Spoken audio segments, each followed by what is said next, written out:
Chilling tales for dark nights.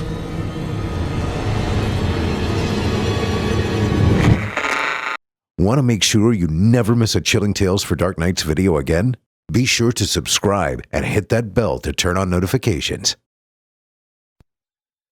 I've been in a dark place since the accident.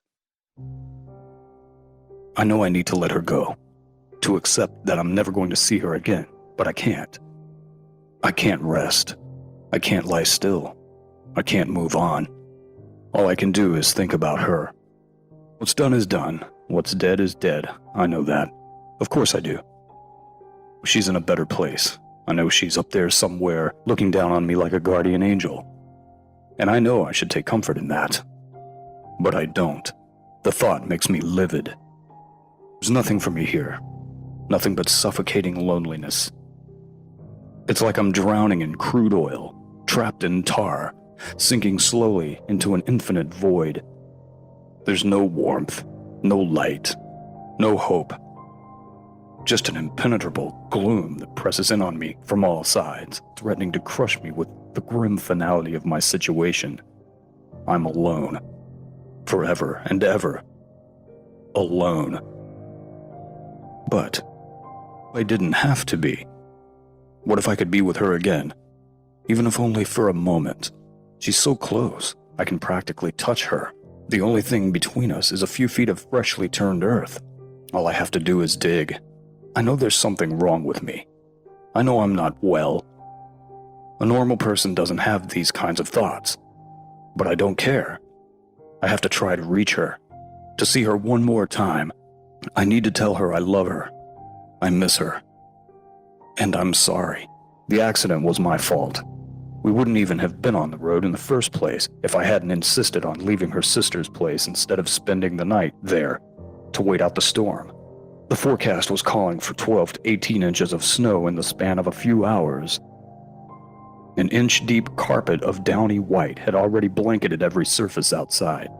"You seriously want to drive in this?" Lisa asked. "Why don't we just stay here for the night?" "We'll be fine," I insisted. The thought of spending even one more minute with Lisa's vapid sister and her idiot husband turned my stomach. At my urging, we said some hasty goodbyes, made vague promises about visiting again soon, then slip-skated down the driveway to my car. I regretted the decision almost immediately. The snowfall was so heavy that I could barely see the road in front of me. It was a near-total whiteout, as if a shroud of white gauze had been draped over the windshield. I drove as carefully as I could down the winding mountain road, but I wasn't careful enough. We were on a steep downhill stretch when I lost control of the car. A tree had fallen across the road, on the far side of a blind curve, completely blocking our lane. Its branches materialized out of the snow-smudged darkness, like giant black claws reaching from the nether. My breath caught in my throat as I slammed my foot on the brake and wrenched the wheel. The tires didn't screech, they whispered, sliding silently on the blanket of snow covering the asphalt. The car fishtailed, spun, then plowed trunk first through the guardrail and over the side of the cliff. There was a brief, eerie silence as the car plummeted through open air. Then the world exploded in a cacophony of shattering glass and rending metal. Lisa and I were both thrown violently within the confines of our seatbelts as the car rolled down the slope and crashed into the trees below. Once the car came to a stop, everything became a blur. I remember looking over at Lisa as she slumped against the passenger side door, her head hanging loose on her neck. A fine dusting of snow blew in through the gaping hole where the windshield used to be, accumulating on her blood-matted hair like the delicate lace of a bridal veil. The next thing I knew, I was laying on my back, looking up at the night sky. One of the car's headlights was still illuminated, sending a beam of white light slicing through the frigid air like a distress beacon. The snow had stopped. There was no moon, just a low cover of clouds that pulsed with red and blue light from the emergency vehicles assembled somewhere on the road above. Muffled voices warbled like the underwater vocalizations of a diver shouting into a snorkel. Then I was floating in the air, rising toward a giant metal bird that beat the air with a whoop, whoop, whoop sound. conjuring a dervish of stinging snow and freezing wind that blasted against my skin. After a long period of oblivion, I awoke on a table as a doctor wearing a rubber apron and blue nitrile gloves moved above me. Silhouetted against the bright light overhead, I tried to call out for Lisa, but I was unable to form any words. It felt like my mouth was stuffed with cotton, like my lips were stitched shut. I remember how cold I was, as if they had opened every window to let in the frigid winter chill. I tried to raise my hand to signal to the doctor to close the windows, but I couldn't move. My limbs were stiff and numb. They felt almost foreign to me. The arms and legs of a mannequin instead of a human. Never mind the cold, I thought to myself. Where's Lisa? I resolved that as soon as I could speak again, I would ask the doctor to wheel me in to see her. Little did I know that it was already too late. The funeral was horrible. Lisa's face was deathly pale in contrast to her all-black dress, the rouge on her cheeks garish and overdone in an obvious attempt to bring some color to her ghostly pallor. I remember a parade of forlorn faces streaming past me, awkwardly mumbling their condolences. There were tears, hugs, prayers, a eulogy. Grief filled the room like a noxious ether. Lisa's parents were there. They didn't speak to me, though. They just stared vacantly at me from their seats in the front row. My suit felt uncomfortable and ill-fitting. The tie was way too tight. At first, I wondered why I had tied it so tightly, before realizing that I had no recollection of tying it at all. Normally, it would have been Lisa who tightened it, ensuring that the knot was straight and even. But obviously it hadn't been her. So who had tied it then? I couldn't say. Whoever it was, they hadn't given much thought to my comfort. I couldn't turn my head. I couldn't breathe. It felt like I was wearing a noose. After the funeral, the darkness settled in. Or rather, I settled into it. I let it envelop me, succumbing to its cold embrace. I didn't know if there was still a sun in the sky, but even if there was, it didn't matter. Its light couldn't reach me. I was too far gone.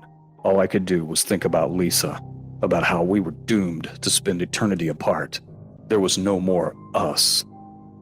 There was just me and her. Me here, her there, forever. I'm not sure how long I allowed myself to suffer in silence before I decided to do something about it. I spent what felt like days in a dissociative fugue, floating outside my body, looking down on myself from above. What I saw made me sick.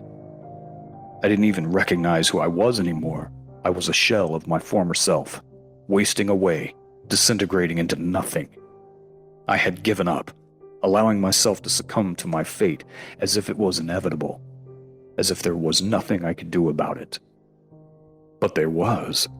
I just had to summon the will to do the impossible, the unspeakable, the insane. I know things between Lisa and I can never fully be restored. There's no going back to how we were before the accident. Like I said earlier, done is done, and dead is dead. I know that.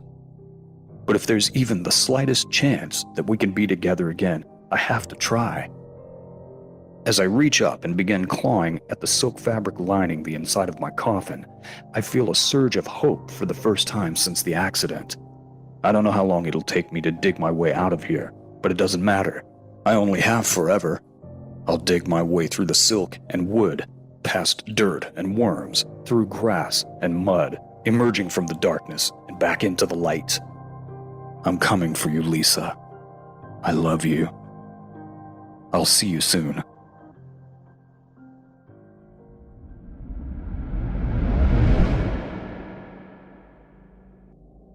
I only have a few things to say, a few terrible events to relate. And then I must go and join my best friend. She's in the other room, struggling against her restraints, crying out wildly, madly, shrieking like a thing inhuman. In many respects, she's forsaken that part of her, has joined some other blacker order of existence, one more wicked than mankind, if such a thing can even be possible. She'd come all the way from Poland to visit and was staying with me in my apartment. The final day of her 4-day visit, when he visited us and ruined forever her life and mine. We were watching Lord of the Rings. She'd never seen the trilogy before. When there was a knock at the door. I hadn't been expecting anyone, hadn't ordered anything, but I sprang up cheerfully, unsuspectingly, gladdened by the circumstances. Illythia, my best friend, remained on the couch nibbling on cheese, absolutely immersed in the events on screen. At the door, I brushed a few crumbs from my shirt and opened it, and standing there was a bald, heavily bearded man dressed neatly in a dark suit and tie, holding a tightly wrapped package. He said that it was for Illythia, that she should open it at once. Surprised, I accepted the package and turned back to ask Illythia if she'd been expecting something. A slight breeze or some other barely perceptible force swept by, and turning back to the door, I found the space beyond empty. The man had vanished. I shut the door, a little unnerved by the man's speedy disappearance, and went back to the couch. I told her what happened and handed her the package, asking, as I did, if she'd given my address to anyone. I wasn't necessarily bothered by the idea, just surprised, considering the shortness of her visit. But she promised that she hadn't given my address to anyone, and that no one aside from her parents and fiancé knew of the trip. At that, she unwrapped the package, which had been tightly sealed by black twine. Pulling this away, she removed the wax paper. Only now, hours later, am I realizing the absence of any postal information, and held up the item. It was a claw, the severed hand of some beast, one I didn't recognize. The claw had 3 fingers, long and lined with dozens of tiny dark bristles, with each finger terminating in black, sinisterly sharp nails. The skin of the hand was dark, almost greenish-gray and mottled with darker, shapeless spots. Illythia, plainly disgusted by the thing, handed it to me, and I was shocked to find that it was deceptively light despite its appearance of having just been removed from the assuredly large creature. It couldn't have weighed more than a pound, and yet the hand dwarfed my own, the fingers longer than the length of my elbow to the base of my hand. We stared at it, silently, for a few moments, both simultaneously disgusted and awed by the ghastliness of it. And then she said in a disquietingly soft voice, "Why would someone send this to me?" I looked to her, to the claw, and then back to her, as if to try and bridge some connection between the two, but couldn't come up with any worthwhile answer. I suggested that maybe somebody was playing a joke, but she dismissed that idea, saying that she hadn't told any of her friends of her coming here. And besides, none of her friends would ever send her something so grotesque. Turning back to the claw, I examined the site of severance and found the shaved tip of a sallow bone, tightly enmeshed in the dark muscles and flesh of the hand. The view was repulsive, and I turned it away, bringing my attention to the nails. They were entirely black, as if painted, and sharper than any knife I'd ever held. I suddenly felt very uncomfortable holding it, and placed it on the cushion between Illythia and me, atop the wax paper it had been wrapped in. Illythia stood up from the couch, nervously smoothed out her sweater, and went over and sat on the recliner a few feet away, obviously discomforted by the closeness of the thing. I paused the movie and cleared away the dishes and snacks from the coffee table, setting them on the floor beneath it. Then I carefully picked up the claw, using the paper beneath it, rather than the claw itself, and set it on the coffee table. Some part of me expected it to move, the fingers to curl or twitch, even though it was obvious that time had come and swept the life from it. Illythia, growing increasingly disturbed by the minute, watched it with a sort of despairing anticipation, as if she expected the same posthumous animation or worse. We should burn it. I didn't realize how utterly transfixed my thoughts were upon the thing until I heard Illythia utter those words, her voice full of fear. It was an effort to draw my eyes away from the thing, and turning to her, I saw tears forming in her eyes. Keeping a portion of my attention on the claw, I got up from the couch and went over to her, and she grabbed my hand as if she feared some actual threat of violence from the inanimate appendage. I comforted her as best as I could, then went back to the couch. And after gazing at the claw for a few more silent, strangely breathless moments, I folded the paper over it and picked up the bundle. I agreed to her proposal, even though a part of me thought it was a strange, nonsensical idea. Another darker part even thought that to suggest such a thing was itself awful, almost blasphemous, as if the thing were actually some sacred artifact, and not the wretched claw of some unimaginable beast. I have a fire pit in my backyard, which I occasionally use when friends are over. With Illythia following cautiously behind, I went out onto the back patio, lit the pit, and gave her one final look of questioning. She nodded, standing almost in the grass, and I placed the wrapped bundle into the pit. The flames quickly enveloped it, and for good measure, I squirted a little bit of lighter fluid into the fire. We watched silently, her no doubt with relief filtering into her heart, and yet I felt a slight pinging of regret as I watched the flames eat away at the wax paper. But the claw itself didn't burn. We waited 5, 10, 15 minutes, silently, gravely, and yet the claw withstood the ravaging flames. It showed not even the slightest sign of having been immersed in the pit. The skin remained gray, unbothered. When 20 minutes had passed, I grabbed some tongs from the grill and retrieved the hand, then extinguished the pit. Seeing the thing perfectly unharmed, Illythia fled back into the house, shouting for me to get rid of it as she slammed the door shut. Not knowing what else to do, I opened my grill, tossed the claw on the rack, and closed it, deeming it as good a place as any other to store the wretched thing. Going back inside, I found Illythia sitting at the kitchen table, slightly trembling, with her hands held against herself.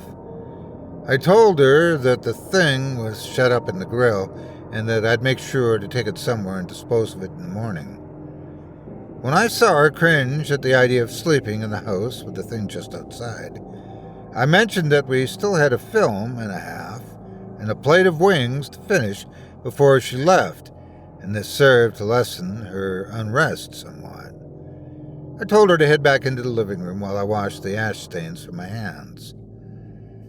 Having touched not just the soot-stained pit, but the grisly hand itself, I spent extra time washing my own, carefully cleaning and scrubbing off my hands and wrists. When I finished, I went back into the kitchen and found Illythia still sitting at the table, albeit in a different seat than before. I asked if there was something wrong, then remembered how the hand had rested on the coffee table, and thinking this to be the reason for her continued avoidance, I said that I'd grab some cleaning supplies and wipe down the table and couch.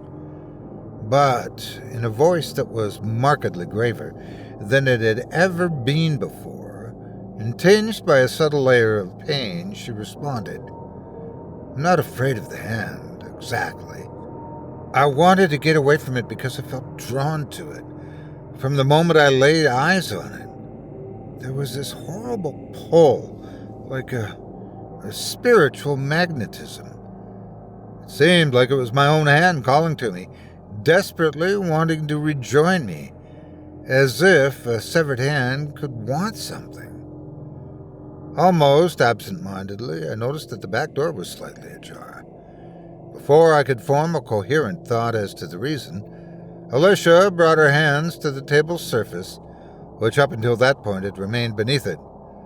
With an involuntary and shamefully high-pitched cry, I noticed the knife in Illythia's right hand its blade rimmed with a streak of fresh blood. And in her left hand, in place of it, was the unamenable beast's hand. She had viciously severed her own and attached to her wrist that savage, inhuman claw. I almost swooned at the sight. The ash-skinned hand somehow had grafted itself to her flesh, was almost seamlessly attached to her notoriously pale skin. She looked down at it almost admiringly, lovingly, as a mother might look upon a well-behaved child.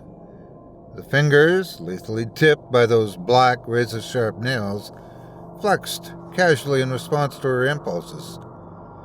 "Illythia, what have you done?" I asked this in a whisper, suddenly feeling afraid to come across as opposing the dreadful appendage's presence, as if it had suddenly become the dominant entity of the house.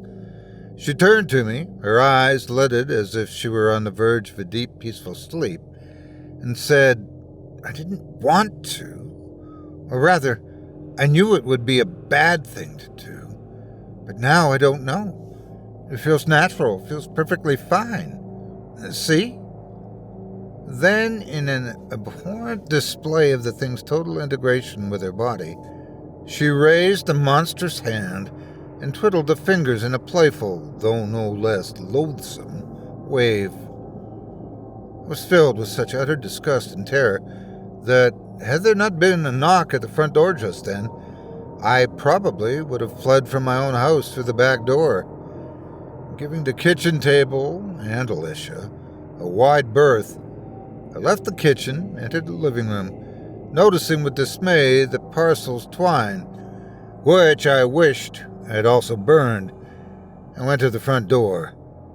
Shakingly, I gripped the knob and inched the door open, dreading to find that same man, perhaps come to deliver yet another piece of the butchered horror. But there was only an envelope on the porch. Warily, I bent down and picked it up, then shut the door with an unnecessary slam. Not yet ready to re-enter the kitchen and again see Illythia's mutilation, or rather mutation, I went and sat on the couch. After taking a few calming breaths, I opened the envelope, which was plain and unmarked, just as the package had been. Inside was a note, handwritten in eerily sanguine ink on thick, slightly yellowed parchment. I read the note 3 times, and then used my shirt to wipe away the tears that had started to fall. With stuttering, half-choking breaths, I stumbled into the kitchen, hoping to find Illythia as I'd left her, in a state which I hoped, prayed, was still salvageable. But when I rounded the corner, my heart plummeted into an abyss of black despair, as I saw the thing that had, just moments ago, been my best friend, now crouched atop the kitchen table. There were animals and creatures of the earth that are so bizarre-looking, so unlike us, that it wouldn't be inaccurate to call them monstrous, perhaps offensive, given the obvious connotations of the word compared to the potential harmlessness of the animal, but not necessarily inaccurate. Monstrous is not an accurate enough word for what I saw. Not sufficiently severe in its suggestion of the thing's sheer abominableness. Illythia, in a matter of moments, mere minutes, had succumbed to some sort of rapid bodily degeneration and wholesale reconfiguration of her basic anatomical form. Her humanity, in every aspect of the word, had been totally overmastered by the obscenely bestial vitality. She had become the slouching, jackal-like avatar of some prehistoric, or perhaps evilly post-historic, entity beyond man, the living manifestation of some ancient tribe's ultra-bestial idol. Long, sinewy, irregularly jointed arms hung from broad through drooped shoulders, which extended from a slouched, semi-mammalian frame that was supported by 2 short, though trunk-thick legs. These ended in feet that were similar in nature, and plain lethality to the awful hand. The body was nude, her clothes having been discarded in a shredded pile beneath the table, and the naked, darkly mottled skin glistened abhorrently in the scope of the ceiling light as if she'd just been ejected from the foul womb of some monumentally horrific mother beast. Her head, to even recall it, the only traces of my once beautiful friend in that profane visage were her eyes, which bore just a fraction of the human cognizance she'd once had. They gazed at me curiously, as if only dimly remembering who I was. Fear swept over me, and would have driven my legs toward the front door, regardless of any conscious efforts to steer them otherwise. But a single tear then fell from Alicia's eyes, and I mustered the courage to stay. Even as terror threatened to force consciousness from me, I slowly, cautiously walked to the table, hands slightly raised at my sides in what I hoped was a gesture of harmlessness. Alicia sniffed the air with her wide-nostrilled snout, and some resilient memory of my identity kept her powerfully primal nature at bay. I saw both her savage claws twitched with anticipation. I knew that with a single swipe from either, she could spill my guts onto the floor. Upon reaching the table, I held out my hand, my nerves screaming at me in protest as she bent further to sniff it. Satisfied that I was indeed a friend, or at least not something worth immediately mauling, she leapt from the table with a startling finesse and stood upright before me. The horror of her full stature was nauseating. In her crouched position atop the table, she appeared deceptively short, but now, standing at her full height, she towered over me by at least a foot. I tried not to let the depth of my horror show, lest her half-beast mind take it as a reason to dismiss her earlier assessment of friendship. With a calmness for which I should be given an award, I led her into her room, the guest room. Once there, I motioned for her to go into the closet, which was, thankfully, spacious enough to fit several adults. She entered, stooping lowly as she passed the threshold, and I shut the closet door behind her, then used the straps from one of her bags to seal it. When, after a push from within, the strap nearly came undone, I affixed a few more and even a belt to the binding, until finally she struggled uselessly against the doors. With her securely contained, I left the room, then went into the living room and dragged the chair from there to brace it against the door. After that, I went and sat back on the couch, absent-mindedly picking the letter up as I rested against the cushions. It read, "Hello. I see that symbiosis has been initiated. Good. Before long, your dear friend will be transformed into something truly magnificent. The Undivine beast, that fiend of the ancient swamps, born in the darkest nadir of the earth, will rise again. Once hunted and slain and callously scattered, he will now be reborn not as one entity but as a pack, of which your friend will be an integral, fiercely feral part. I've already dispensed the other parts of him to similarly unsuspecting persons throughout the earth. Soon they will converge and roam, spreading bloodshed and terror as he once did, centuries ago, before those ungrateful barbarians slaughtered him.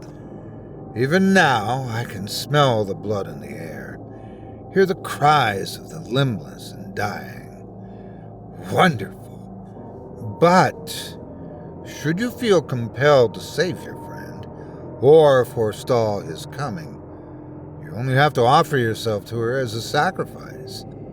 I've heard, but have not witnessed, that the blood of a loved one can undo the transformation.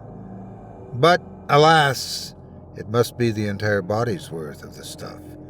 And even then, the hand itself would not be destroyed, and your friend, having severed hers, would remain forever maimed, and of course, woefully bereaved. Yours truly, Herald of His Undivine Majesty. Even though it may simply be a trick to get me to willingly submit myself as the first of her many meals, I'm going to try that last-ditch effort of reversing the claw's despicable curse. I post this as a warning, and hope that Illythia, in a human state, may later come and answer questions in my place.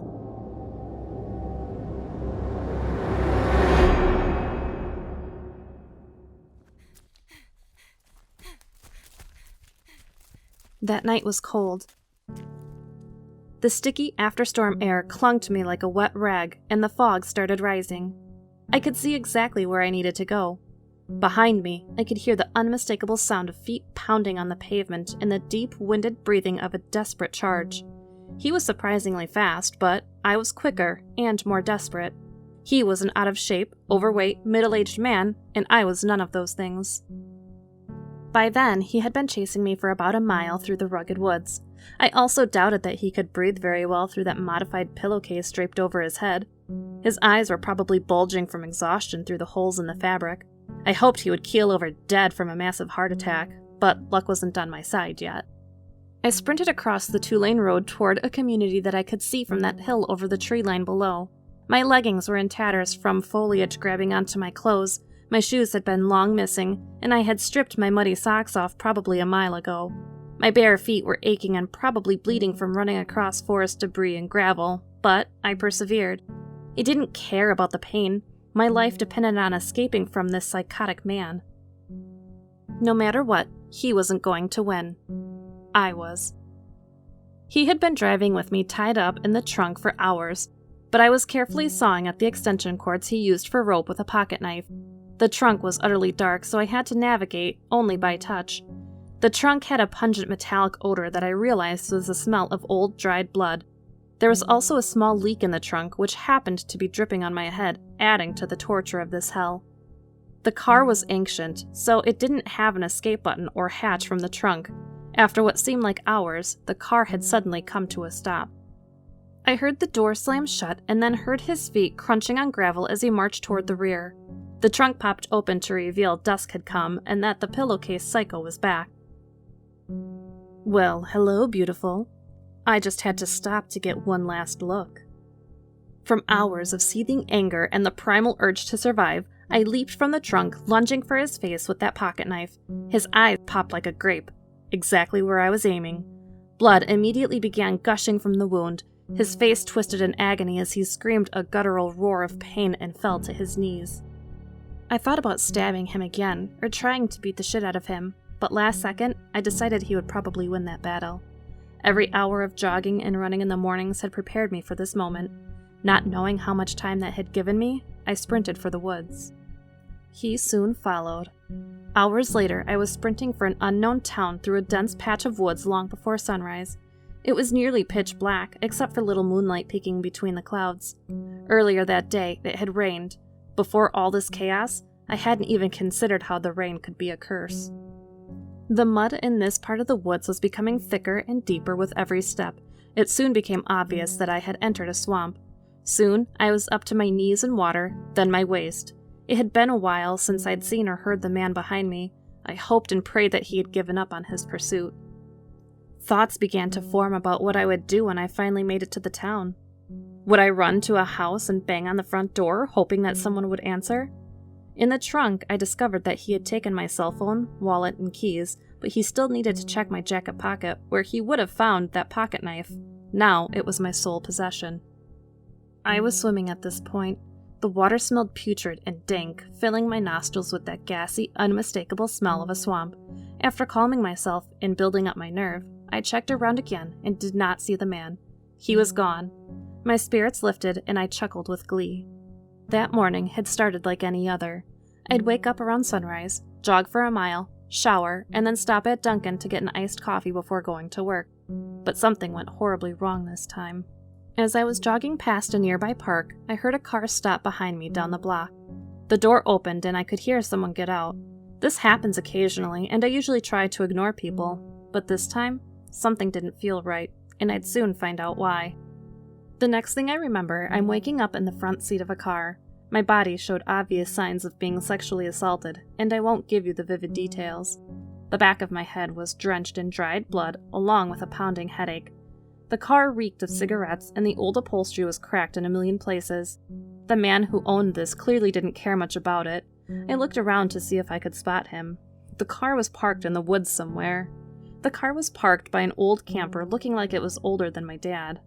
The only path out was a set of ruts in the ground that led to what I assume was this horrible man's home. Not seeing the man, I decided to get out of the car, hastily make my way down this path, and see where it took me. My leggings had been ripped open at the crotch, and my knees were torn open from my falling to the ground. After making it to the top of a hill, I could see that the path led to a winding 2-lane road, but I couldn't tell where I was. The cold morning air really reminded me of all this. That was when I heard feet pounding up the path behind me. I could see the man charging at me like a bull. The pillowcase over his head topped a large, hefty body capable of surprising speed. I bolted, praying that my morning jogs would give me endurance beyond his. I next remember waking up in his trunk, tied up like a hog heading out to be slaughtered. The water had become shallower after a few minutes. I examined myself and found that my body was covered in algae and mud and reeked of that awful smell. I trudged through the mud once again. The clouds had completely obscured the moon. It was so dark that I had to feel my way through the woods, making me move very slowly and carefully now. I could see the lights of the town through the foliage, partially guiding my way. I was almost running, but still trying to be careful. Lining the road to this town was some very thick foliage, so thick that the lights could barely peek through. I was making my way past them. Suddenly, I fell. I had fallen into a ditch covered by those plants. My knee had snapped and my ankle rolled. The fire and hot pain were shooting all through my body. Even the slightest twitch set it off. I was writhing and screaming in agony when I saw a car coming. "Hey!" I shouted. "Stop! Please help!" waving my arms frantically while trying to bite back the pain. The car slowed and pulled to the curb nearby. Through the radiance, I could see a figure coming my way. I couldn't see the person because their brights were blinding me. I raised my arm to shield my eyes. It was him. The pillowcase was once again pulled over his head. I noticed a bloodstain streaming from the gaping wound where his eye had once been. His other eye glared at me with white-hot anger through the hole he cut in the fabric. "I got you now, bitch!" He gripped a tire iron. "You're gonna pay for my eye!" He barked through gritted teeth. What was I going to do against this gigantic man wielding a tire iron? He took a long arching swing at me, and I rolled. His weapon struck the ground with a ringing thud. Pocket knife in hand, I swing for his neck. I missed my intended mark and stabbed him in the back of his right ear. He bellowed in pain, grabbing for the wound, blood squirting out between his fingers. "Fucking bitch!" He swung again, connecting with my right shoulder. More pain. More ways to slow me down. The man wrestled me to the ground, trying to force the knife from my hand. My teeth crunched into the bones of his hand as hard as I could. The taste of his blood poured over my teeth, making me nauseous. He bellowed again. I yanked the pillowcase off in a fury and had the knife in my hand. This time, though, I took the opportunity to snatch the tire iron away from him and struck the top of his head with as much force as possible. He went out immediately, dropping to the ground. I don't know why I wanted to see his face, but something triggered deep down inside when it happened. All the memories of everything he did to me, the faces he probably made while he had his way with my unconscious body, and the sheer ugliness of this awful man made me snap. Something primal took over then. I'm not sure exactly how to describe it, but the memories of what he had done to me and what he had probably planned to do made me erupt in a blind rage. I gripped that tire iron so hard that my knuckles went white. I bashed his face so many times that it barely looked human when my rage was satisfied. His crooked teeth were now either fragmented or gone. His fat tomato nose was flattened into a mushy wound, and both eyes were popped now. His ugly acne-scarred face was now bruised, busted open, and swollen. If he did manage to wake up, he'd be in for an even rougher time. I felt happy about it, but I'm still unsure how to process it. Should I be proud? Should I be ashamed? Or should I be afraid? I needed to get out of there in case he woke up. I searched through his pockets and found his car keys. I decided to also snatch his wallet so I could identify him. I found something else, too, that baffled me. In the same pocket as his wallet, I found what appeared to be a chunk of my hair. I felt around my head and realized that it was. After immense pain and effort, I dragged my useless leg over to the car and hauled myself into the driver's seat. The car rumbled to life, much to my joy. I turned the car around and drove. Luckily, I had injured my left leg, and this was an automatic shifter. This town was unknown to me, but I drove around until I found an officer. He tried to calm me down, but the words poured out of my mouth in such a fury that it just sounded like babbling. I must have been a sight, with mud and algae up to my stomach, clothes shredded, no shoes or socks, twigs in my hair, and the stink of swamp. The officer did his best to calm me down, and after a while, I managed to tell him the story. He took me down to the station and brought me a cup of coffee and a blanket. I remember thinking about how many showers it would take to clean off the swamp gunk and clean myself of the filthy memories from that evening. The police found him still unconscious by that ditch. He confessed to my assault and 3 murders, but DNA testing later pinpointed him to 12 others. All of them were around my age and looked strikingly like me. In his home, they found boxes of demented memorabilia like their underwear. He also collected snippets of their hair that he kept in the drawer next to his bed. You can probably guess why. What did I learn from all this? When I got home, I showered 4 times that day. I did this for days, never really feeling clean again. After the ordeal with the man, I never leave the house without my pistol, a can of mace on my keychain, and an overly paranoid vigilance of those around me. Sometimes I feel eyes watching me from behind, and I walk a little faster. I also bought a house and raised a German Shepherd puppy that I named Walter, who now joins me on my morning jogs.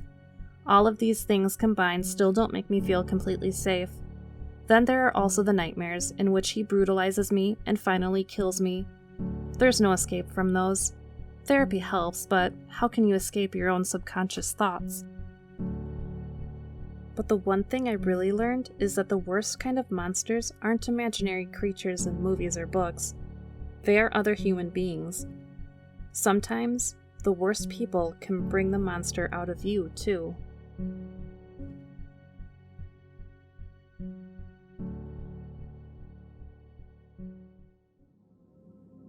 One. Hannah and Crystal always liked playing games. The 2 sisters always played the typical grade school games like hopscotch, hide and seek, as well as jump rope at school. They were the inventive, creative kids. They always had the most vivid imaginations compared to the other children in school. The other kids only played video games or watched television. Hannah and Crystal were living below the poverty line in the state of Georgia. Their games were simple, yet somewhat different from the other kids. They added their own new rules. Hopscotch, for instance, if some other girl won the game, Hannah or Crystal would pick up the rock and hit the girl with it. "New rule," they both said in unison. Those kinds of things got them sent to the principal's office and a conference with their parents. After several incidents, a referral to the children's division was made. Many times when they played jump rope, the sisters would turn the rope, and when a girl was getting through the whole rhyme without missing a jump, they would once again do something to cause their playmate to lose. Again, spoken in unison, "New rule." They trip up the girl jumping, causing her to miss. On purpose. "Bluebells, cockleshells, and Evie Ivy over." Hannah and Crystal would run in opposite circles around the frightened little girl, winding the rope around her body and causing her face to turn bright red, nearly choking her when the rope got too high and twisted around her neck. Once again, another visit to the principal and another referral to the children's division. Just because they liked playing games, by their own rules, of course. Hannah and Crystal's parents moved a few times from county to county in an attempt to escape these problems with the schools, thinking one day the girls would straighten up. They moved to an isolated house in the country, giving them plenty of space to play and where they could keep them away from the other children in the town. The house had several rooms, 8 to be exact. There were 4 bedrooms upstairs and 2 living spaces downstairs and a kitchen and a bathroom. The upstairs rooms were used by the girls to set up their games, the ones they made up. The old games with new rules. Their own rules. They never shared their ideas for the games with their parents. It was just their own little secret. They would stay up at night thinking of new games they would someday make up. Dangerous games. Besides, Mama and Papa always stayed drunk and were never really interested in their daughters, as they never were going to change. The girls never had money to do much of anything. Sometimes the people would try to help their mama and daddy and give them money for the girls, but their parents used it for more alcohol. Hannah and Crystal quit going to school at the ages of 16 and 14, right after their parents died in a horrific car accident. They tried for the next 3 years to live with various relatives, but the games they were playing became more and more dangerous, causing each family to fear the girls and their antics. Some believed them to be actually quite dangerous to anyone in the house. After several years, the girls were 21 and 19 and had been living on their own for the past year. They wanted to return to the house with the 8 rooms. They held jobs at Shirley's Cafe in town, and they had a beat-up car in which they rode to work together. One day they walked out to the old house and found the secluded structure empty. Hannah was now old enough to inhabit the house left to them when their parents died in the crash. No one seemed to be living there, so they just took up residence. After all, the house was theirs and theirs alone. It was rough and needed some work. They were fine with it, though, as long as they were away from people. They really didn't like most people. Crystal parked the red beat-up Chevy and headed to the house. Hannah was waiting inside. "Hello, sister," Hannah said, smiling at her younger sister. "Good morning, Hannah." "Growing up ain't as much fun as it was when we was kids, is it?" Crystal asked, thinking back to grade school days. "I mean, we used to have great games, made up our own rules. Do we always got to start acting older, holding jobs and be adults? I liked being a kid better. I wish we could go back to those times." "We can, my dear sister, we can. I was just thinking the other day of how we could spruce this whole house up just a bit and still be able to have fun and play games. These games will be more exciting and give us the kind of fun we need to have," Hannah said, smiling a crooked, devilish smile. "Oh, do tell me what you're thinking," Crystal said, inching closer to Hannah as she felt the excitement inside her begin to grow. "Now, if you can just use that old imagination of yours," Hannah began, "we can think of new games we used to play, but with sort of adult rules. New rules, like we used to say." Hannah's eyes were lighting up as she spoke. Her head was cocked to the side as if she was looking at some foreign and distant star in the sky. The sparkle in her eyes was not from joy, but from the sense of what was to come. She saw a vision of how she could fix up the old house for her and Crystal. Hannah continued, "You know, 4 rooms, 4 games. We can fix them up like the old silly games. You know, the one where you guess which room with what weapon and who done it, but the rules and the names will be much more grown up, you know?" "But how we gonna get people here?" Crystal questioned. "Easy. From bars. Men are suckers for women in bars. Most of them all are lonely. They is always looking to cheat on their wives or just for a fling. We can get them to go with us, and we can tease them into playing our games with our rules. I've been reading about this a lot. How to attract these kinds of men." Crystal was growing more excited by the minute. "But we got rules. New rules, right? I mean, we can't just play a game with old rules. We gotta play sexy games, you know, to get them thinking about us and not what might really happen, right?" "Little sister, you're thinking right. But for now, and the next few months, we have some planning and building to do. We can do it. Daddy taught us all we need to know. We know how to use tools, and we can build a real fun house." 2 months later. The rooms were beginning to take shape as the sisters were working the restaurant during the day and coming home to work late into the nights. Hannah had drawn up the plans and diagrams of what she wanted to have. She took care of all the details, down to paint, curtains, shades, and how the furniture was situated. The furniture was old and the beds were made of the old metal frames and mattresses. They started in Crystal's room since she was the youngest. It only took 2 weeks to finish her room. "My, this room is looking so much better than I ever remember as a kid," Crystal said, smiling at their handiwork. "Thank you, Hannah, for giving me what I didn't have as a little girl." "It's only the beginning, Crystal. Tomorrow we'll start at my room. Your room has some new gadgets and toys. When we're all finished, we can test them all out. I can say I'm so excited to find out how well they work," Hannah said, twirling her hair like she did when she was a young girl. "Me too, Hannah, me too," Crystal said with a look of excitement and wonder at how smart her older sister was. Crystal idolized Hannah. "You always figure things out, like you have some kind of superpowers or something. Let's get to bed. We have to work early tomorrow at the cafe." Hannah walked past her room and towards her mother and father's room down the long hall. She peeked in around the door, almost expecting to see them lying there, drunk and passed out. Sloppy as they were, she hated them for ruining most of her teenage years. "Damn it, you both died and left me to care for Crystal. I missed out on learning about boys and men. Crystal is missing out too, just like me. I guess I'll just have to teach her myself. I had to learn on my own. At least Crystal will have someone to guide her. I had no one, except for 2 damn drunks." Hannah walked away and headed back to her bedroom. It was time to go to sleep. They had another long day tomorrow. The anger was still there after peeking into her deceased parents' room. She shut off her light and then noticed the light in the hall was shining directly into her eyes. She got a bit angry and grabbed her covers and squeezed them with her hands. "I wish I could turn off the light without getting out of bed. Shit, don't make me get out of bed to turn it off. I wish I could just wish it off." She pulled the covers off her body and her feet hit the floor. The light went off. On its own. She had to know. She left her room and walked down the hall and felt for the light switch.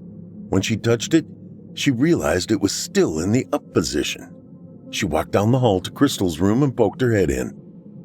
"Crystal, you awake?" "Yeah." "Did you get up and turn off the light in the hall?" "No, I've been in here since you left." "Okay, I'll check the bulb in the morning. Maybe it just burned out." Hannah walked back and put the switch back in the off position. She felt a curiosity come over her. Should I try to turn it on? Nah, I guess I'll just check the bulb in the morning." Hannah returned to her room and got back in bed and pulled the covers over her body and lay wide awake, still wondering if she should just get up and try the light switch. Then she thought about if she held a superpower to shut it off. She argued with herself for a bit and finally fell asleep. The next day, the girls were up early and got ready for work. Hannah walked towards the bathroom. She stopped on the way to stare at the hallway light switch. What happened last night still rattled her thoughts. How did the light go off? She stared at the switch for a few more seconds and then slowly reached her hand forward to turn on the switch. Halfway to the switch, she jerked her hand back. She couldn't tell if she made her arm move or if her arm had a mind of its own. Either way, she left it alone and headed to the shower. They both finished their makeup and tied their hair back. They left the house and got into the car heading into town to work. They arrived early and had a quick bite, as Shirley, the owner, always made them something to eat before their shift. She had taken a shine to the girls when no one else wanted anything to do with them. The girls also took to Shirley. The work relationship went well, but Shirley was also like a mentor to them. She tried her best to give them a little extra money when tips were slow. They were working the breakfast shift and the day was busy. Crystal was cleaning off a table and Hannah was working hard to take orders and get food out. Even Shirley was helping out. A gruff-looking man beckoned to Hannah, who was busy waiting on another table. "I'll be right there," Hannah said, continuing to take the order of a middle-aged couple. "Damn service in here so bad," the man said out loud with a nasty tone. Hannah shot him a quick glance, stopping him for just a second. "I'll be right there. More coffee?" The couple nodded and Hannah picked up the pot, poured the couple a refill, and told them she would get their order in right away. Hannah took the pot and walked towards the complainer. He was gruff with a full salt and pepper beard and a grin letting you know what a smartass he really was. "How about more coffee, sweet cheeks?" the man said with a wink. His comment and demeanor infuriated Hannah. The man smelled of unwashed clothes and cigarette smoke. He repulsed Hannah. She went ahead and poured his coffee and started to walk away when the man suddenly spoke out. "My name's Seth. What's yours, Angel?" His buddies sat chuckling and watched his harassment of Hannah with interest. Hannah stared with intent. "I'm not your angel," Hannah answered as she walked away towards the kitchen to pick up the old codger's order. The men poked fun at Seth and laughed harder now, giving Seth a good ribbing. Hannah made it to the kitchen and looked at Shirley and Crystal. "He's an asshole," Hannah said, fuming and her face turning red. "You want me to go talk to the man?" Shirley offered. "His name's Seth Neal. I know him and his wife. Marcy's a good old gal, but him, he's always running around on her." "It's okay, Shirley. I can handle him." "All right, but you know you can count on me if he gives you any more trouble." Shirley said nothing else, sauntering off to the front counter to help another customer. Hannah made her way to Seth's table with a fresh plate of bacon and eggs with grits and wheat toast on the side. The men at the table laughed quietly at Seth as he continued to make off-colored jokes to his friends about Hannah. She set the plate in front of Seth and started to walk away. Then she heard Seth's voice. "Well, ain't she got a nice ass?" he asked his buddies, who were laughing out loud at his crass remark. Hannah whirled around, eyes blazed and bored hot into Seth's. His coffee began to jiggle inside his cup, while his plate of food bounced and rattled on the table. Then suddenly it stopped. Seconds later, his hot coffee spilled onto his lap and his plate of food rose and flew into his face. He never touched it himself. It just came at him as Hannah continued to grimace and tighten her jaw in anger. "Shit! What the hell?" Seth yelled as he jumped up from the table, his crotch wet as if he pissed himself. Shirley came over and tried to intervene. "Look, Seth, I'm sorry you spilled your food. Here, let me help clean up." "Spill my food? Hell, I did no such thing. The witch over there you got working for you, she made it happen. You saw her eyes burning a hole through me like a hot poker." "You shouldn't have been harassing her like you did, but you know as well as me, she didn't make this happen to you. You're nothing but a damn fool." The other men laughed and made fun of Seth as he picked up his hat and glared at Hannah, who stood frozen by the recent event. Seth stomped off out of the cafe, and the three men sitting with him followed, chuckling and grinning. "Damn witch, I tell you." The rest of the cafe laughed at Seth and were glad he spilled his food on himself. Not many of the town folk liked Seth. Most of them thought he spilled his food on himself, except one person. That was Hannah. She knew she had some sort of strange power. Not truly understanding her new powers, she realized the light didn't go off in the hall by itself last night. She made it go off. She was angry that she had left the light on last night. The anger triggered her power and she shut the light off from the bed. She knew it now for sure. She had the power to make things move.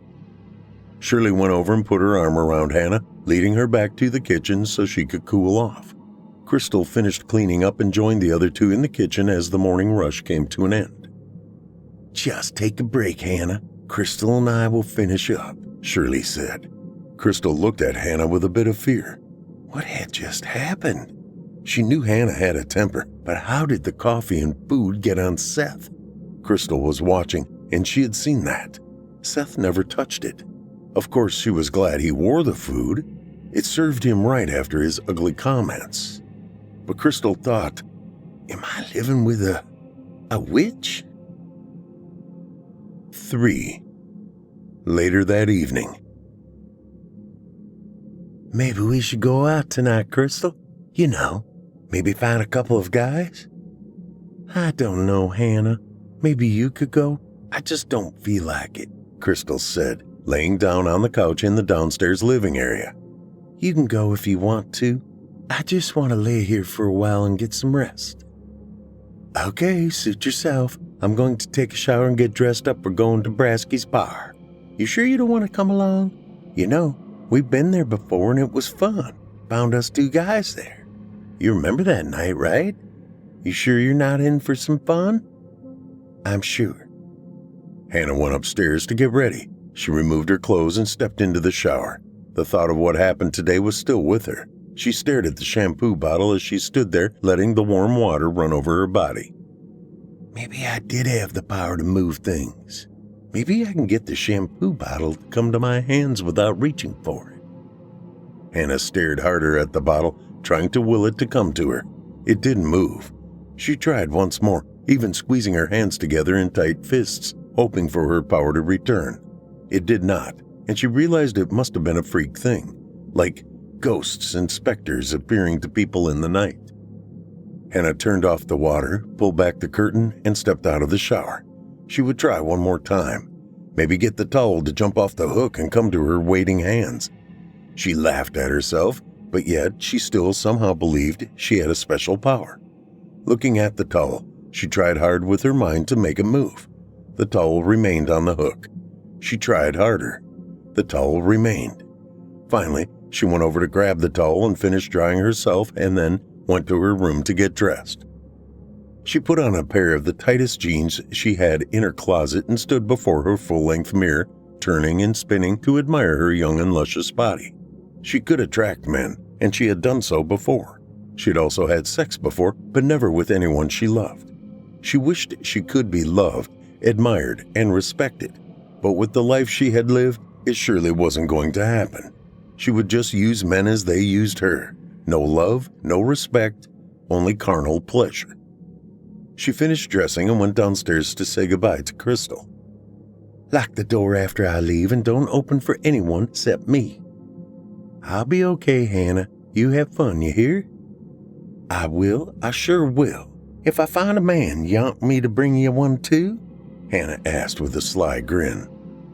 Crystal laughed. She couldn't help but notice how pretty her older sister looked tonight. Hannah had always taken care of her. At home, at school, in fact, everywhere. It would always be this way, she thought. I'll be fine here by myself, Hannah. But be careful tonight, Hannah, Crystal said as her big sister was walking out the door. Don't you worry about me, I'll be fine. The door slammed behind her. Crystal never did worry about Hannah. She was older and stronger and never seemed upset, except for today. Crystal was having trouble forgetting the scene she witnessed earlier. She wasn't tired, and in truth, she kind of wanted to go out tonight. But what happened today made her feel leery of her older sister, more than she ever had in her entire life. Crystal heard the car start up. She stood up and moved to the window and watched Hannah's car leave down the dusty gravel road. A cold shiver ran down her spine as she wrapped her own arms around her bare shoulders, attempting to warm herself. Hannah parked her car a block from Brasky's bar. She walked down the sidewalk and entered through the door. She walked up to the bar and sat on the end stool. Hannah ordered a beer and sat patiently, checking out who was in the place. She spied a nice-looking man at the other end of the bar. She smiled cautiously and took the first sip of her beer after the bartender delivered it. Hannah looked behind her, and there at a table in the corner was none other than Seth and a couple of his buddies from the diner this morning. The sight of Seth kneel made her skin tingle with still harbored anger. She wanted to suppress it, and she finally did, taking a long drink of her beer and listening to the jukebox playing slow country tunes. Hannah chuckled at the memory of Seth having coffee and food all over his clothes. She smiled and looked over again at the handsome young man at the end of the bar. Probably some rich kid. Maybe way too good for her, she thought, as she continued to watch from the corner of her eye, not wanting to be caught staring at him. Even though she knew it was a long shot, she was going to try to lock eyes with him the next time he looked over.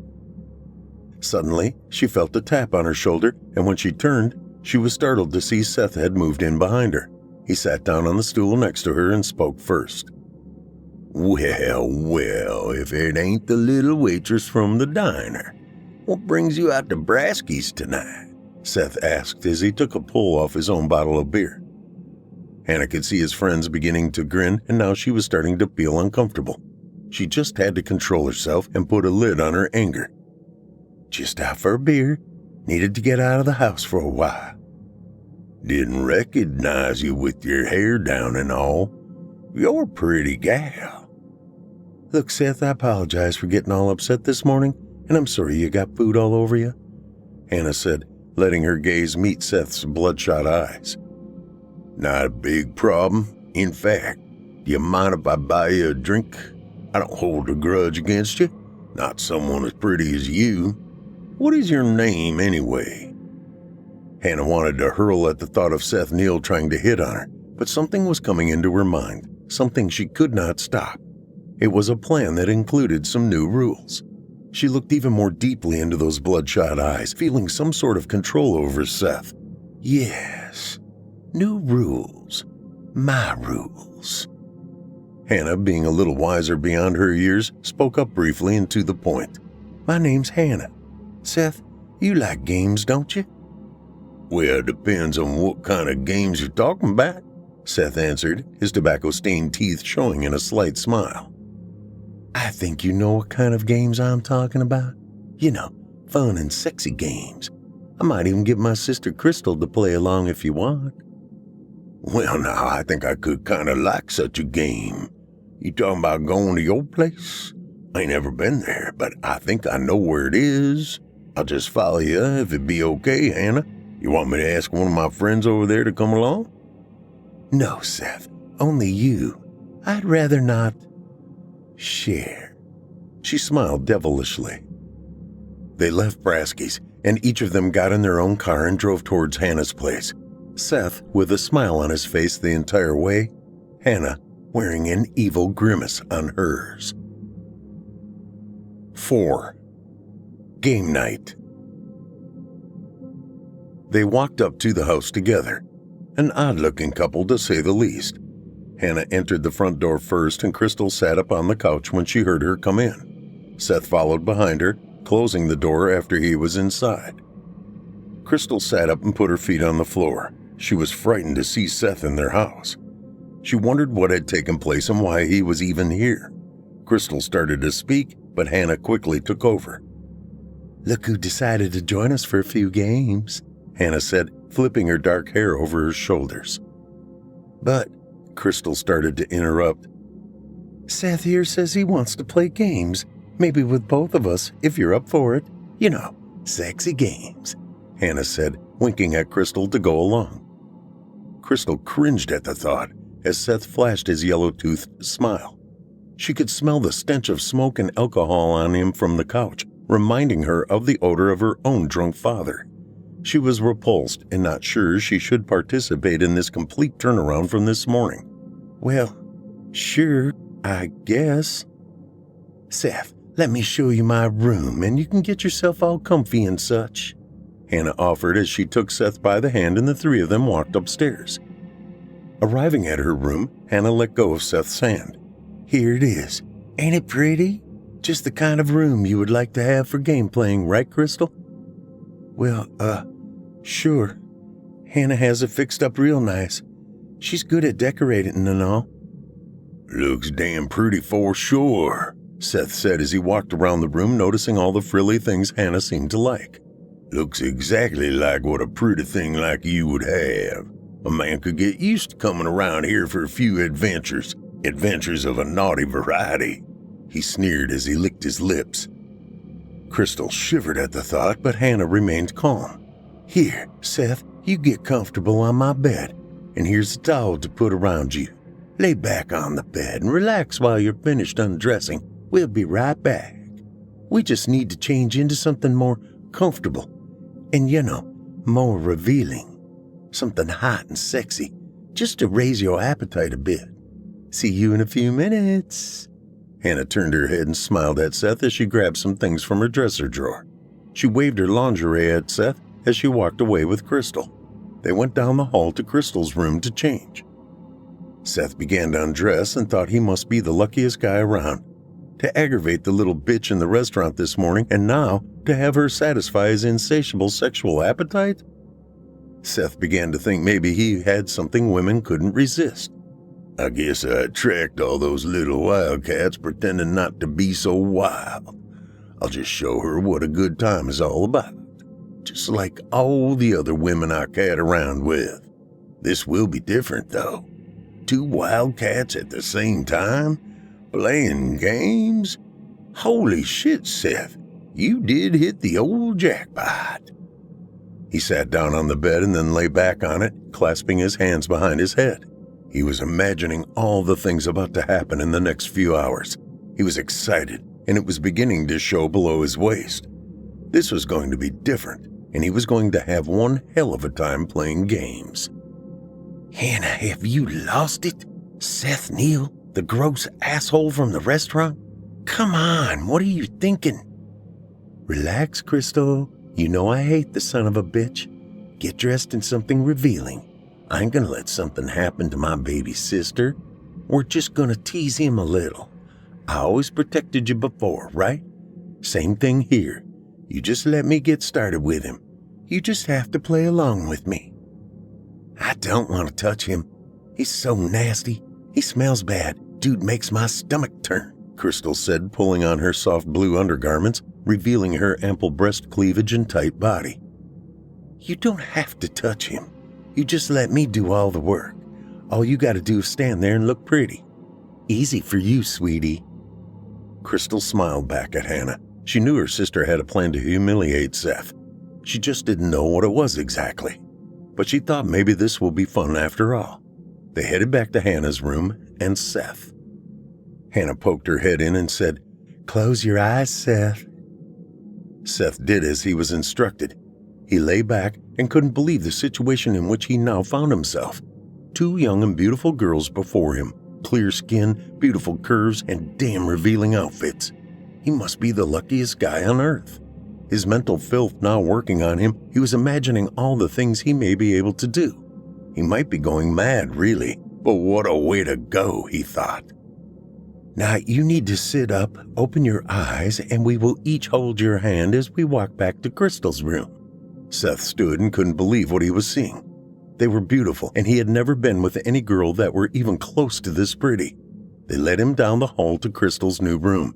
This room was all done and game ready. Hannah had seen to that. Everything was in place. Just lay down on this bed, Seth. Hannah cooed lightly into Seth's ear. He could smell the girls. Their perfume was intoxicating. He imagined their skin so silky smooth. A slight sweat was beginning to beat up on Seth's forehead. Hannah removed the towel around Seth. Laying there with nothing left on but his underwear, he couldn't wait for what was next. Which one of us would you like first, Seth? Hannah asked as Crystal also moved seductively towards Seth, her breasts peeking through the sheer gown. Doesn't Crystal look great, Seth?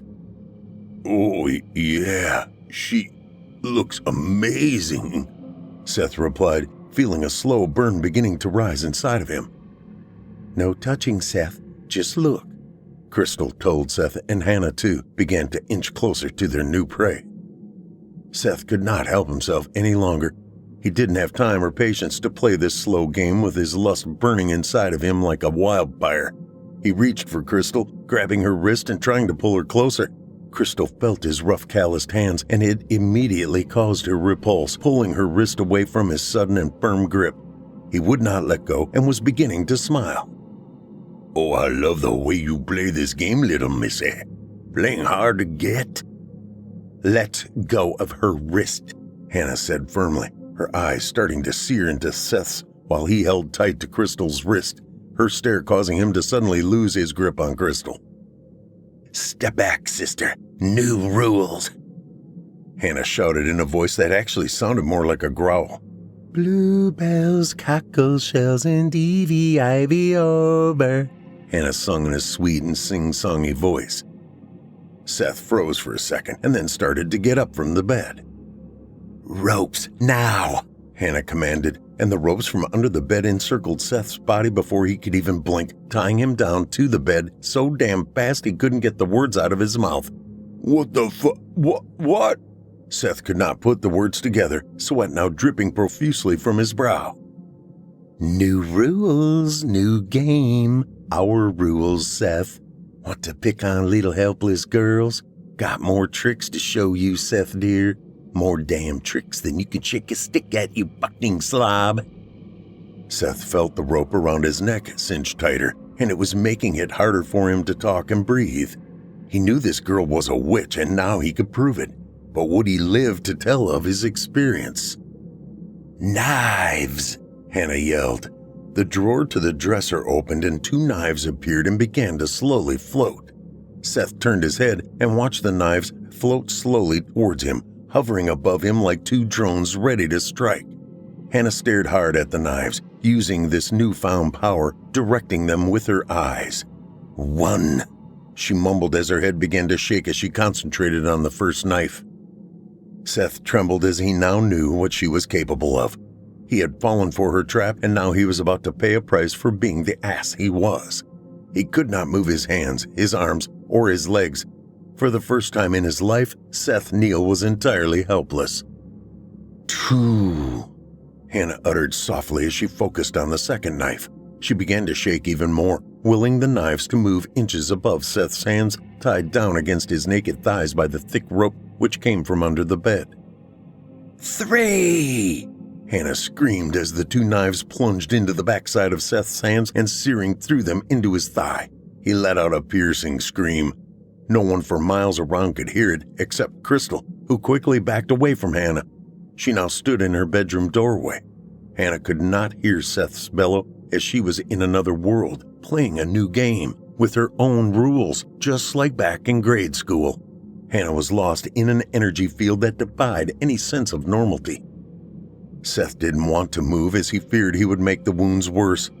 Please, Hannah, just let me go. I learned my lesson. Please, just let me go." "Oh, now we get the whimpering child. You were so funny in the restaurant, complaining about the service and talking about my nice ass. Yeah, that was you, right? Being a big man in front of your friends.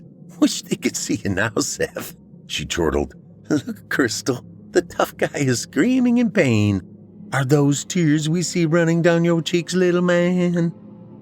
Crystal had now realized she was indeed living with someone that held some kind of superpowers. It frightened her enough to send her backwards out of the room after hearing Seth's maniacal screams of pain.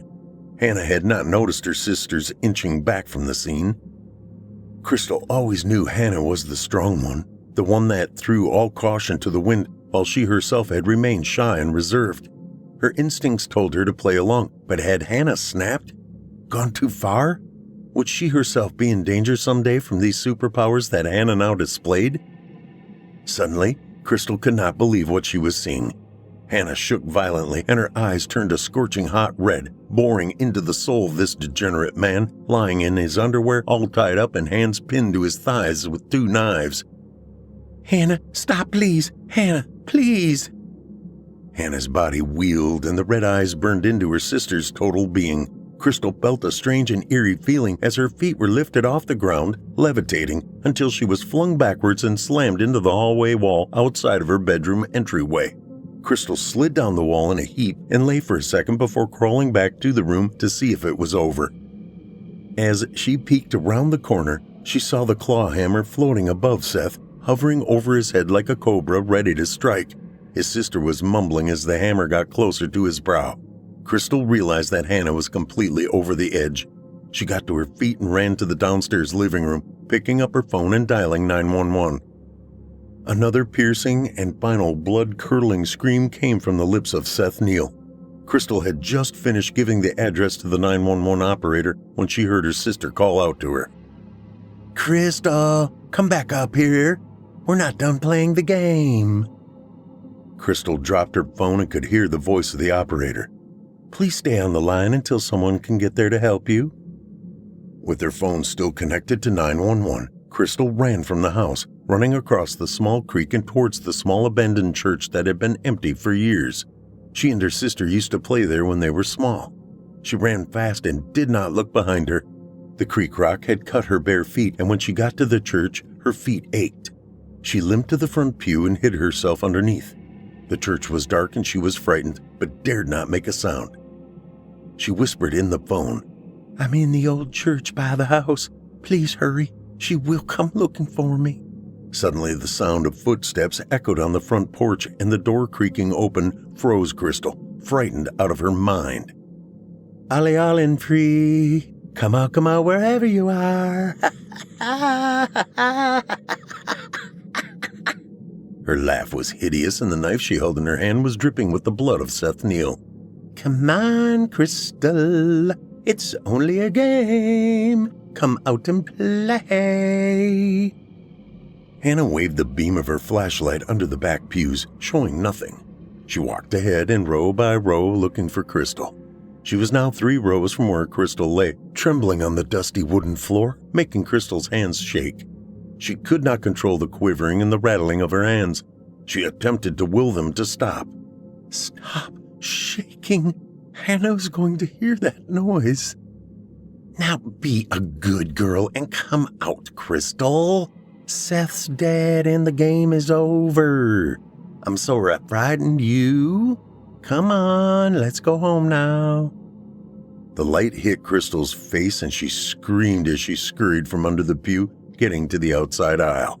She ran, leaving her bloody footprints behind. Hannah was in hot pursuit.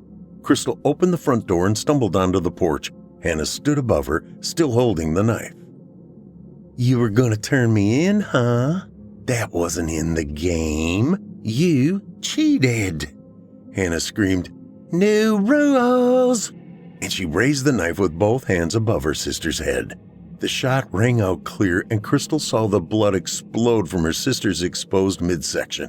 Crystal turned in the direction of the shot to see the sheriff still pointing his gun at Hannah, who had fallen to the ground, now slumped against the door, her body lifeless and still.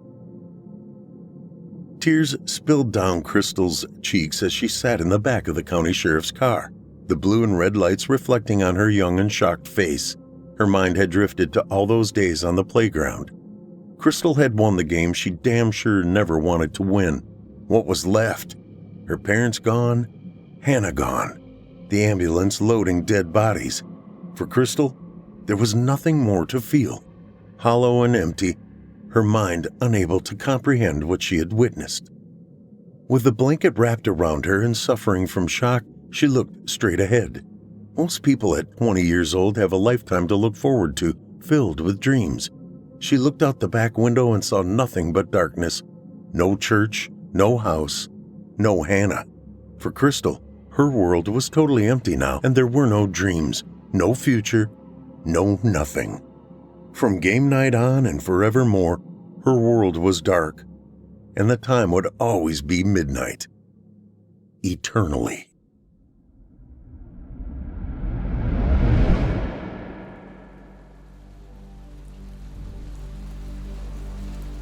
The storm assault in Lyle Goodman's house was a good one for sure. Full of wrath, wind, and rain. Plus scads of lightning, thunder, and what sounded like hail. I hear ya, he said at its fiercest. And for the better part of an hour, he simply sat in his favorite reading chair, listening as the torrent expended its fury. When things finally settled down, withering to a steady downpour, Lyle rose from his chair, got a fire going in a stone fireplace, and prepared himself a cup of chamomile tea. He had a familiar feeling about the storm, and if he was right about that, he was going to need as much comfort as he could possibly muster. Maybe, he said, returning to the living room. A little fireside reading is in order. Sipping his tea, he approached the fireplace and considered the 2 massive bookcases that flanked it. Each of the broad shelves were packed with old hardbacks, the majority of which were penned by the greats: Hemingway, Dickens, Twain, Dostoevsky, Doyle, Stevenson, and the like, with a few modern genre works scattered within. Works by King, Bradbury, McCarthy, Jackson, and so forth. Skimming over the books, Lyle's gaze stopped on Milton's Paradise Lost. Yes, he said with a nod. I should think so. He retrieved the hefty tome from the top shelf and carried it along with his tea back to his chair. After setting his teacup on the ornate tabouret table that stood next to his chair, Lyle took a seat, draped a blanket over his legs, and placed Paradise Lost face up on his lap. Despite being an older hardcover, the book did not bear an outer dust jacket. Whether or not this had always been the case, Lyle couldn't say for sure. Like a good chunk of his recollections, his memory of the day he had purchased it was badly fragmented. He knew he and his wife Nancy had been in Austin at the time, in a funky little bookshop whose name escaped him. but the rest of the details were frayed to the point of irrelevance, coalescing with the remnants of other similar memories, making it impossible to be sure anything he remembered these days was anywhere near accurate or reliable. A reality he was finding increasingly scary and immensely lonely. Per his doctor, it wasn't Alzheimer's. All of his CTs, MRIs, and PET scans had come back clean, and his beta amyloid levels were unremarkable, which he had been told was a good thing. More likely, his doc had said, it was a circulatory issue. Decreased blood flow to the brain due to his advanced age. He just needed to exercise more, rework his diet, and take his phytonutrients. Go whole food, plant-based, if he was so inclined. Lyle didn't know about all that. What he had going on upstairs felt less natural and more insidious. So okay, maybe it wasn't Alzheimer's, but whatever it was, it had him in its enthrallment, and he didn't like how that felt. Quite the sad old fool, aren't you? He said with a grunt and a shake of his head. He peered across the den to the picture of him and Nancy standing at the altar, all those years ago. What do you say, Nance? Is it all finally crumbling away? In his mind's eye, he pictured his wife's face and imagined her replying something like, "Oh, Lyle, it's just a stupid dust jacket. Who cares if the memory is fuzzy? You still remember me vividly, don't you? Focus on that, Chicken Little, and don't worry about the sky falling." Easier said than done, Lyle countered as if she were sitting right next to him. It's harder and harder each day. I can feel the threads unraveling. "That's okay, darling," her ghost image responded. "That's how it goes for most.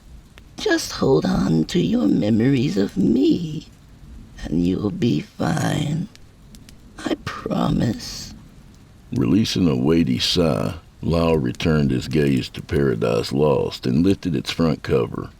Oh, Lord, I admit, sometimes I struggle to understand the crosses I've been made to... Before he could finish the thought, a raucous pounding erupted from the front door, startling him so badly he flailed in his seat and nearly catapulted the book across the room. Somehow managing to retain his grip on the thing, he pinned it securely to his lap and directed his attention to the door. A few seconds ensued, then the sound came again. Harder this time, more urgent. Befuddled, Lyle shot a glance at his wristwatch, which told him it was 10:43. Who the heck? He said, trying to work out who would possibly come calling on him at such a late hour, in such dreadful weather no less. Certainly none of his friends or family members. What few acquaintances he still had were all either confined to nursing homes or living in other states, and neither of his children would just show up without phoning him first. Supposing he had better go see who it was before they knocked the door off its hinges, Lyle set his book aside and pushed himself up out of his chair. Hold your horses, he called out to whoever it was. I'm coming. Reaching the door, he paused briefly to catch his breath, then put his eye to the door's small peephole. On the other side of the warped lens loomed a world of darkness. To remedy this, Lyle flipped on the porch light and looked again. This time he got an eyeful of his anxious knocker, a tall, dark-haired man in a green jacket and blue jeans. The man was hunched over and had his collar turned up against the rain. Lyle studied the man for a length, but no recognition came. Of course, with a 78-year-old brain pickled from decades of alcohol abuse, that didn't mean a whole hell of a lot. All the same, his intuition insisted it wasn't anyone he was associated with. He briefly debated trying to talk to the guy through the door, but opted instead to undo the dual bolts, keeping the chain in place, and pushed it open a crack. "May I help you?"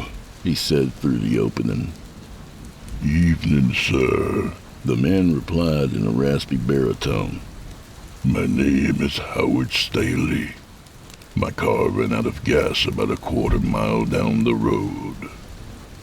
He had his big sausage-length thumb hooked back towards Cali Road, in the direction of Highway 281. "I turned off hoping to find a gas station, but it seemed it's just houses down this way." Lyle ogled the stranger's big dripping face, taking in his thick mustache, long scraggly sideburns, and dark caterpillar-like eyebrows. "Indeed," Lyle said, thinking the fellow resembled a young Burt Reynolds. "Nothing this way but old crazy coots like me." The man named Howard Staley issued a polite laugh. "Well, I hate to bother you, but I was wondering if I could use your phone to call somebody. Don't you have one of them cellulars?" "Yes, sir, but the battery died and I neglected to bring a charger." The big man shrugged as if to say, "What can you do?" Just then, a gust of wind and rain blasted through the opening, spraying Lyle's entire front side. Snarling at it, Lyle undid the chain, opening the door wide, and said, "Fair enough. Best come on inside." Accepting the offer, Howard quickly shuffled past Lyle into the house's small foyer. "Thanks a bunch, mister," he said. "Cold one tonight, eh?" "And a wet one at that," Lyle agreed as he shut the door. He was garbed in a pair of beige slacks and a cashmere sweater, but he might as well have been wearing his birthday suit with how frigid it was out there. "Didn't realize Texas got cold like this," the big man said. "Is this typical for this time of year?" By time of year, he meant autumn. Lyle ran a palm down his face, wiping off the rain that had just blasted him through the door opening. "Not this far south, no. The Channel 6 weather folks say all this is a result of an unusual cold front moving in from Canada." "So much for global warming, huh?" Lyle let out a friendly chuckle, then flitted a dismissive hand at the comment. "I've long since given up trying to understand the planet's endless idiosyncrasies." He almost said more, but he was abruptly distracted by Howard's sopping wet clothes. "My word, it looks like someone just fished you out of the Colorado River. Let me get you a towel." Lyle motioned to the coat rack that stood next to the front door. "In the meantime, hang your jacket there if you like. Name's Lyle, by the way." Before his guest could respond, Lyle disappeared into the half-bathroom beneath the staircase and grabbed 2 green towels. When he re-emerged with them seconds later, he found the man in the process of hanging up his jacket. "Here you go," Lyle said, handing him a towel. "Thanks again, Lyle," Howard said as he dabbed his head and neck several times. He glanced down at his jeans, which were damp from stem to stern. "Yeah, it got me pretty good." After giving himself a swift pat-down, Lyle pointed at a pair of saloon-style doors to his right. "Those lead to the kitchen. The phone is back there. It's a landline, as I don't own a cell. Got a phone book around here somewhere, too." "That's okay," Howard said, fishing a small white card from his pocket. "Got my AAA card right here. It has the number. May I then?" "By all means." With a nod and a friendly wink, the larger man strode through the saloon doors into the kitchen. Lyle watched the doors rock shut behind him. As they stilled, he was overwhelmed by a familiar feeling, one he had felt dozens of times over the years. one that always signaled the onset of bad things. When he was done with his call, Howard rejoined Lyle in the dining room. "How long they say it be?" asked Lyle.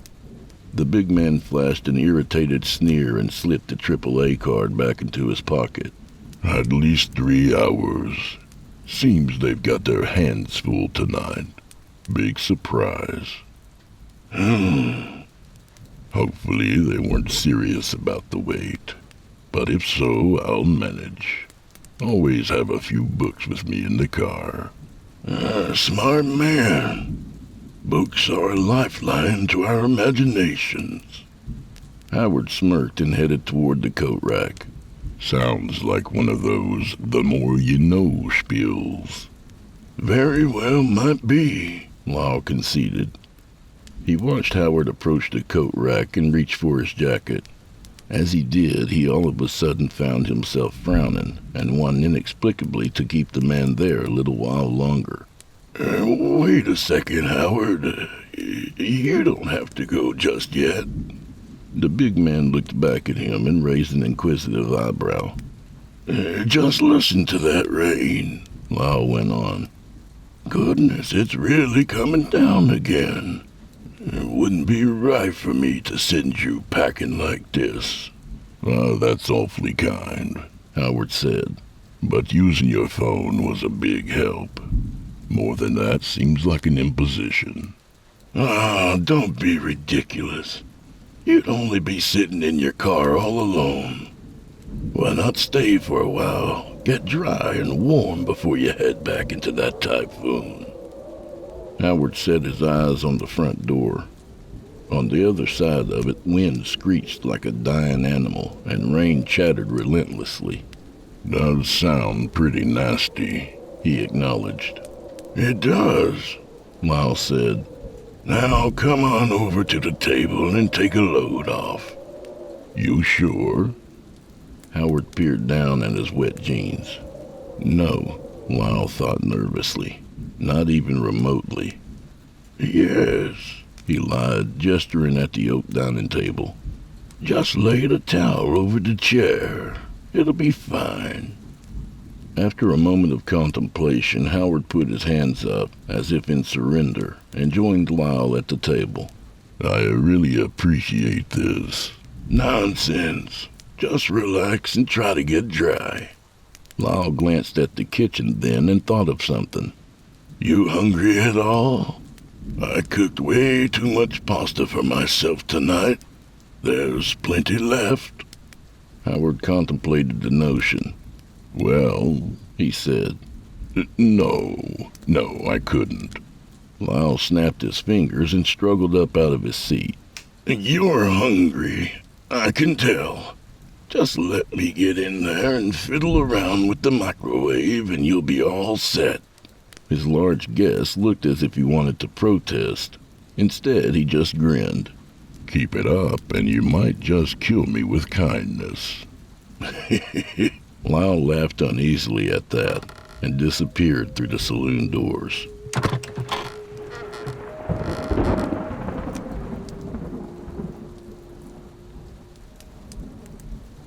As Howard ate his feast of spaghetti and garlic bread, the two men spoke of idle things. When the line eventually petered out, Lyle shifted focus to his guest, asking what he did, where he was from, and where he was going. Howard fielded the questions without hesitation, claiming he was single, had never married, and hailed from Salem, Oregon. By trade, he was a freelance writer, selling stories and articles to magazines and writing novels when it suited him, and had come down to Texas to investigate a string of recent murders that had occurred just outside of Austin. I am working on a new suspense novel and figured, grim as it may sound, that this was the perfect opportunity to do some field research. Talk to the cops and the communities affected. Get a feel for setting and procedure and whatnot. Lyle nodded. I suppose a writer must do such things to create an aura of authenticity. 100%. In fact, in terms of crafting a good yarn, next to tailoring the language so it flows smoothly, research is the most important aspect. He put his fork down for a second. An idea seemed to come to him. You know, since we're talking about it, I wouldn't mind getting your opinion on the murders. My opinion? Sure, why not? Every little bit helps.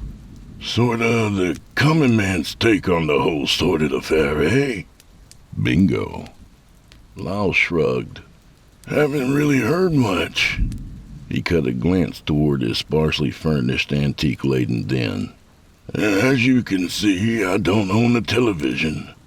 Books are my entertainment. So about all I have to go on is the paper and the news on the radio. Last I heard, though, 6 people had been murdered, all in a similar fashion. 3 in Horseshoe Bay, 3 in Smithwick, I believe. Could be a serial killer, but nobody wants to say just yet. And that about covers what I know. Howard nodded. And that's all about anyone but the police and the victim's family knows as well. Cops have put a pretty tight lid on things, which I assure you has driven the local media crazy, and fairly much diluted the story's impact. Heck, outside of Horseshoe Bay and Smithwick, right now any copy you get is apt to be second page at best. That's not always bad, Lyle noted. Howard looked up from his plate. Prevents spreading the panic, you mean? Exactly. Stabbing an olive with his fork, Howard said, Okay, so what about you? What about me? What's your story, if you don't mind me asking? Lyle leaned back in his chair. Oh, he said. Oh, no, I don't mind. He gazed up at the ceiling and ruminated over what to share. Let's see. I was married for 45 years to my high school sweetheart, Nancy. She passed away 5 years ago, though. Drunk driver. Long story. Too private to go into. Sorry to hear that, Howard offered, his tone more automatic than sincere. So was I, Lyle said. But that's life, isn't it? With the good always comes the bad. On that, my friend, you can bet the farm. Amen. But what else? Lyle mused, moving on. Ah, yes. As a writer, this might catch your interest. Before retiring some years back, for about 3 decades, I worked as a taxidermist. Get out. Taxidermist? Stuffing animals, you mean? Lyle smiled thinly. I created lifelike representations of animals by using their prepared skins and supportive structures. At least that's the dictionary definition. Most people see it as stuffing animals, so yes, that's what I did. And before that, I spent some time in the U.S. Army as a medic. Spent some time in Vietnam and other places. Decided I didn't want to make a career of it, and separated in the late 80s. Lyle turned around in his seat and motioned to an old family portrait framed on the wall behind him. He tapped his finger on a younger representation of himself. You already know this fellow. Next to me there is Nancy. He moved his finger along. And this is my son, Evan. And here is my daughter, Naomi. Evan is an accountant in New York. He's got 4 children. Naomi lives up in Portland, Maine. She's a middle school teacher. 2 children and a mean old Rottweiler named Lulu. Howard studied the photograph. Nice-looking family you have. Yeah, Lyle said, his thoughts lingering on his wife and the accident. He sat stiffly in his seat. What a terrible, terrible night that had been. What a test.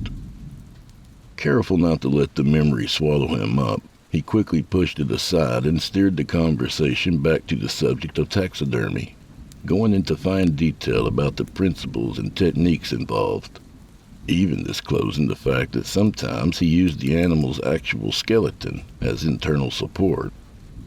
Howard listened attentively while finishing his meal. When he was done, Lyle put the dishes in the kitchen sink, then suggested they reconvene in the den. Lyle sat in his reading chair and insisted Howard come sit on the sofa while his food settled. To their right, the fire Lyle had started earlier crackled and hissed within the house's stone fireplace. Howard stared into the fire's dancing flames and sat forward pensively. "May I ask you something odd, Lyle?" he said, a noticeable change in his tenor. "By all means, Howard, ask away." "What's your opinion of those who commit serial murders?" Lyle squinted at the man. "That is odd, but I guess like everyone, I think they're reprehensible." "I wouldn't say everyone. There's plenty out there who think murder is just fine."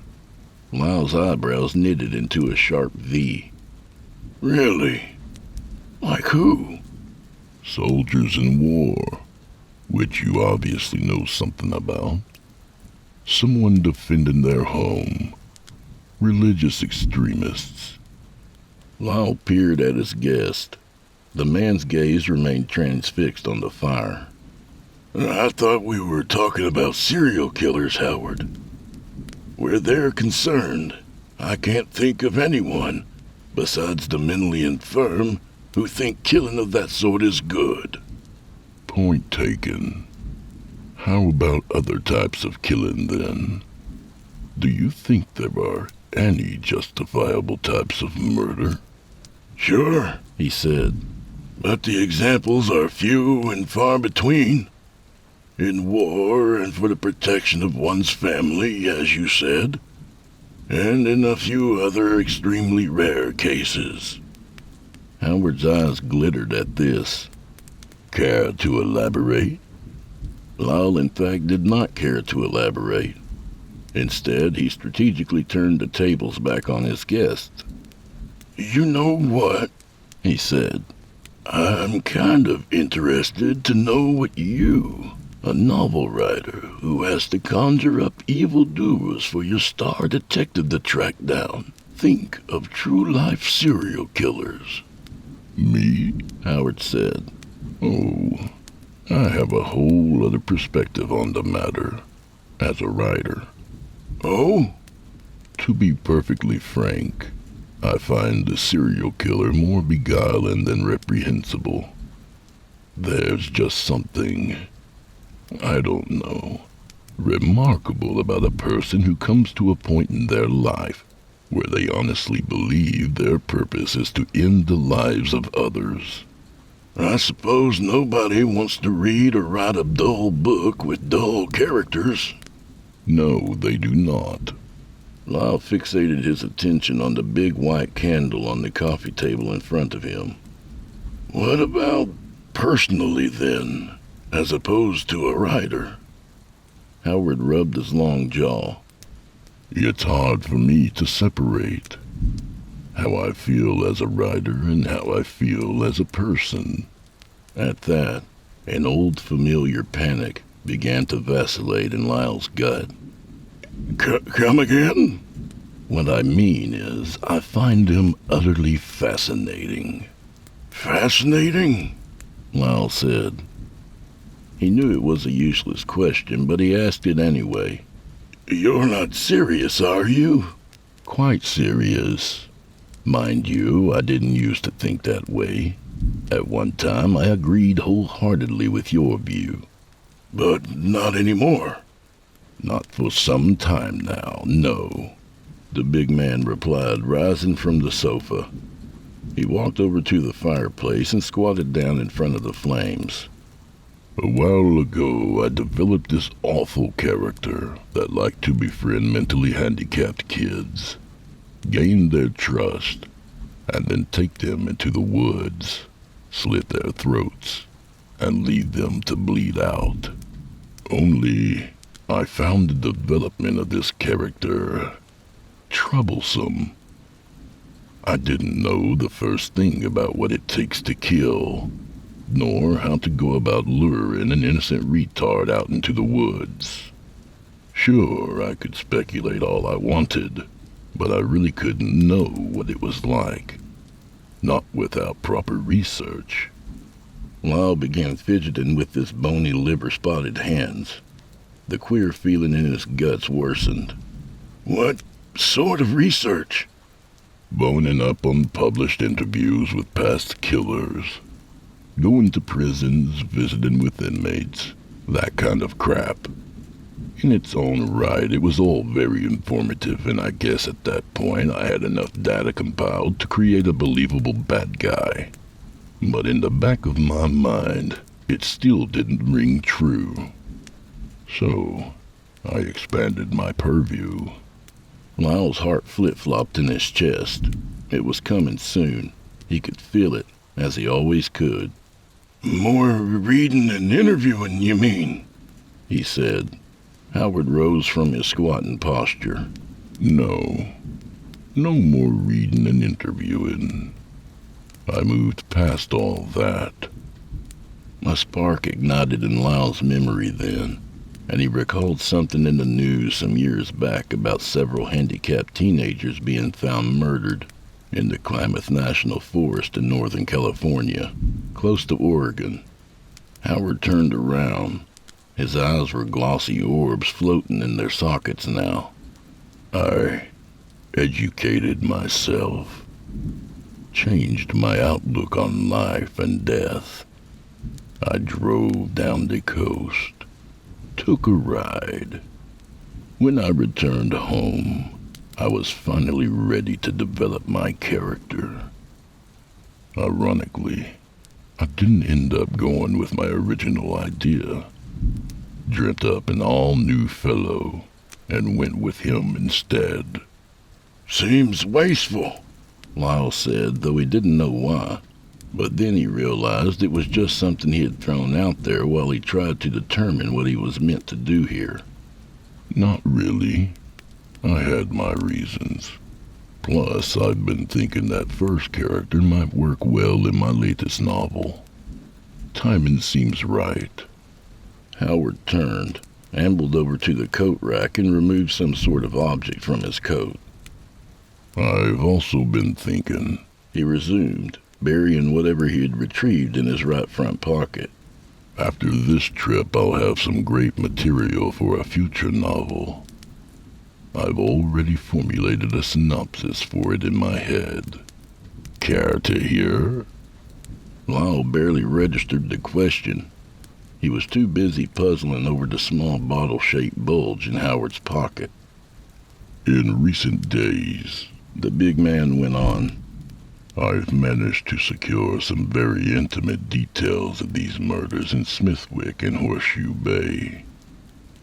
For instance, were you aware that all 6 victims lived by themselves, and that all 6 were older men in their 60s and 70s, and that all 6 were found in their basements within a day or two by friends or family? Lyle rose to his feet unsteadily. His doing so didn't seem to bother his guest. And therein lies the basis for a new story, Howard went on. Broad strokes. There's this guy who enjoys showing up at these older men's houses, perhaps making up some kind of story about how their car broke down up the road a ways, and they just needed to use the phone. And the old men, saints that they are, invite the guy into their homes, let them use their phone, indulge in some pleasant conversation, maybe even feed them. Howard smiled. Though the old men don't know it, this guy has picked them out of a crowd at random. say from the Super Saver grocery in town, then followed them home. Lyle swallowed. He had been at the Super Saver in nearby Marble Falls this afternoon, buying the pasta and sauce he had just fed this man. But here's the thing, Howard said. This character, this killer, isn't a total loon. He's intelligent and thoughtful, and torture isn't his motive. All he really wants to do is practice his techniques of deception so later, when he finds a specialized interest that'll involve the utmost skill in deceiving people, he'll be prepared. Who knows, maybe he's an assassin for the government, or a hitman for the mob. Maybe he's something else, less cliché. I'll have to flesh that out when I come to it. Any which way, the character doesn't wish to cause the men any more suffering than necessary. So he brings ether with him to render them unconscious. And after enjoying a nice chat and a meal with his intended target, he knocks them out, takes them somewhere secluded in the house, and then jabs a knife in the back of their skulls. Quick and easy. Howard's smile expanded into an almost brotherly grin. Like before, like always, a sickly uncertainty gripped Lyle. The moment had arrived. So, what do you think? Howard asked, moving towards him. Lyle's voice quavered. Doesn't really matter, does it? He said, scanning the den, searching for anything he could use to defend himself. The candle on the coffee table? No, too bulky. The poker for the firewood? It was propped up against the stone fireplace with the broom and the shovel. Out of reach, but close. Without thinking on it any further, Lyle lunged for the poker. Howard, moving quickly, pounced on him before he got 2 paces. Oh, no you don't. He laughed, wrapping Lyle up in a tight bear hug. Lyle fought for all he was worth, but between his elderly condition and Howard Staley's strength, he didn't stand a chance. Let you in. Fed you, he protested. And I'm thankful for it. Italian's my favorite. Howard tugged Lyle backwards, yanking him through the den. Lyle continued to fight, but it was a lost cause. He was too weak and too slow to help himself. Things moved fast then. In a blink, they were through the swinging saloon doors and lumbering into the kitchen. There, Howard pinned Lyle to the floor. Give me a second here, he said, tapping Lyle's head against the ceramic tiles. Dazed and inert, Lyle watched as a myriad of starry pinpricks danced all around him. Vaguely he thought that this was very likely to end for him. Apparently, he misjudged the man's size and speed. He still had an outside chance to survive this, but unless it happened soon, he was done for. Howard took the small bottle of ether from his pocket. Using this is an act of mercy. The problem is, I'm just not feeling very merciful tonight. He slid the bottle back into his pocket. You're my last one on this trip. I'm always hardest on the last. Sort of my M.O. He glanced briefly to the left and browsed the kitchen's countertops in search of a knife block. Seeing none, he began tearing open drawers until he found one full of long cutting blades. Ah, he said, singling out a beauty with a 6-inch serrated blade. You'll do fine. On the floor, Lyle blearily attempted to push himself onto his knees, but it was a pointless endeavor. His head was full of helium, and his balance was non-existent. All right, Howard said, snagging Lyle's arm. Upsy daisies. With one stalwart tug, he hoisted Lyle to his feet. Now, he said, pointing to the door across from the sink. This lead to the basement. The attic, Lyle said, swaying back and forth. If his murderous guest let go of his arm, he'd have gone down like a sack of potatoes. Funny. What say we head down there for a short while? Best not to, Lyle murmured. The big man patted Lyle on the head like he was a child. Now, don't you fret. It won't hurt much, I promise. Not down there. Yeah, down there. Howard set the knife on the counter and with his free hand opened the door. The door swung inwards, exposing a tall rectangle of darkness breached only by the light seeping in from the kitchen. There was a light switch on the wall next to the door, but flipping it did nothing. Howard gave Lyle a hard shake. Where's the light? Lyle shook his aching head. Down at the bottom. I have to yank on a string. Howard grabbed the knife and guided Lyle forward. After you, then. They descended the steps slowly. Howard kept the blade pressed against Lyle's back the entire time. At the bottom, they stopped. Where is it? Howard queried, searching the darkness. It's there, Lyle muttered. Reach out your hand. You'll feel the string. The big man lowered the blade and let go of Lyle. He reached out blindly and waved his hand back and forth in the darkness. There the string was, as promised. He gave it a good yank, and a 100-watt bulb flared on, illuminating the basement. Holy Jesus! He exclaimed, flinching at the scene that greeted him. The place was filled with animals. Beavers, hawks, dogs, cats, a wolf, a bear, even a cougar. Seeing them, Howard's first thought was that they were all alive and about to attack, and he very nearly floundered back up the stairs. But his better sense promptly kicked in, and he recalled that Lyle had said he had once been a taxidermist. Man, he said, panning about the bizarre horde of lifelike beasts. This is some crazy-ass shit, old man. Crazy ass. I can see why you didn't warn me. His panning screeched to a halt when it reached the rightmost wall. Fuck me, he uttered, teetering between fascination and revulsion. Fuck me. The wall there was likewise lined with taxidermied figures. Only these were human figures. 12 of them.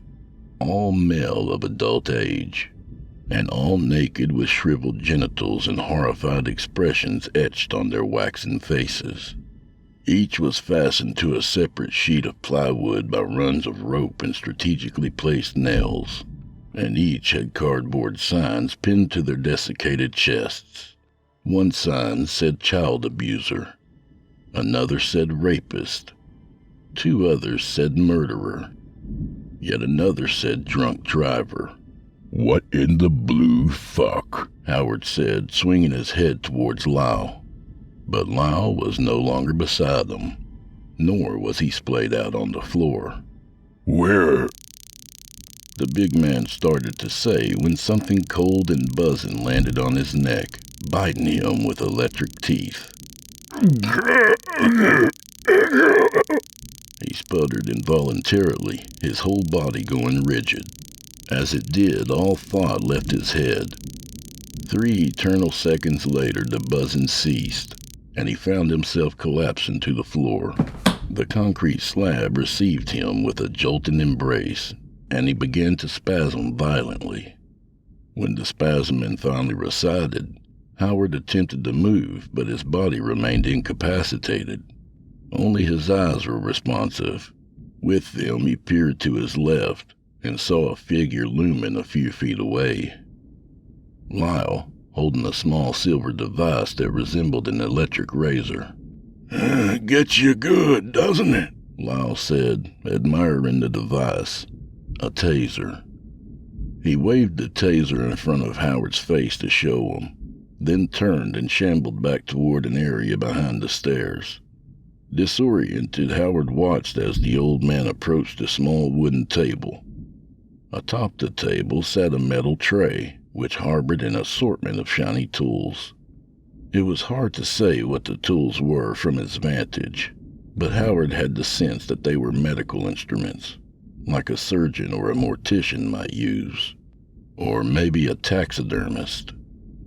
Lyle set the taser down on the tray and exchanged it for a large scalpel, which he promptly toted over to where Howard lay helpless.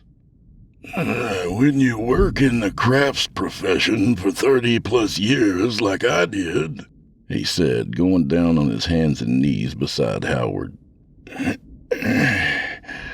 it's impossible to quit just because you're retired. Aghast and still unable to move, Howard desperately wondered how long the incapacitating effect would last. A minute? 2? Longer? Seeming to read his mind, Lyle said, You're probably striving to figure out when you'll be able to get around again. Normally, with a man of your stature, it'd be about a minute. But not today. Lyle leaned in and looked at Howard's eyes. Yep, looks like it finally took. You didn't taste it, but I added an extra ingredient to your dinner. A derivative of a curare I actually get mail order from a fellow in Brazil, if you can believe that. Perfectly legal. I was hoping it'd take effect before all this to level the playing field. But as they say, beggars can't be choosers. The dose I fed you should keep you still for several hours, which should be long enough. Lyle sighed and changed thoughts. I've always enjoyed taxidermy. It's part of who I am, and as long as I can still use my hands, unsteady as they may be these days, I'll continue to make my representations. He motioned to the wall to the right.